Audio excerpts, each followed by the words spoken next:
శిక్షణ కేంద్రం, ప్రతిపాదనలో ఉన్న జగన్నాథపురం స్థలాన్ని పర్యాటక కేంద్రంగా తీర్చిదిద్దే ప్రణాళిక, 294 కోట్ల అంచనాతో కేంద్రానికి త్వరలో ప్రతిపాదనలు పంపించబోతున్నారన్నటువంటి వార్తని హైలైట్ చేశారు. ఇకపోతే సాక్షి,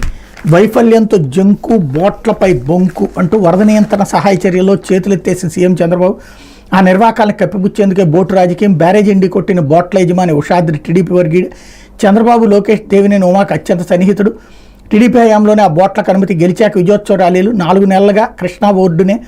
బోట్లకు లంగరు, మరో నిందితుడు రామ్మోహన్ టీడీపీ ఎన్ఆర్ఐ నేత జయరాం సోదరుడు కుమారుడే, టీడీపీకి చెందిన ఆలూరి చిన్న పేరు ప్రస్తావించకపోవడంపై అనుమానాలు, బోట్ల వదంతాన్ని వైఎస్ఆర్సీపీకి అంటగట్టేందుకు బాబు విఫలయత్నాలు, వరద ముప్పుపై ప్రజలను అప్రమత్తం చేయకుండా తీవ్ర అలసత్వం, జలాశయాలు నిండుకొండలను తలపిస్తుంటే ఫ్లడ్ క్వశ్చన్ ఏది అన్నటువంటి వార్తని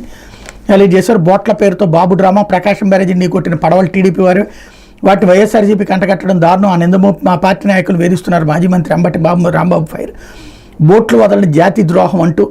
మరోవైపున చంద్రబాబు స్టేట్మెంట్ని హైలైట్ చేశారు. మరోవైపున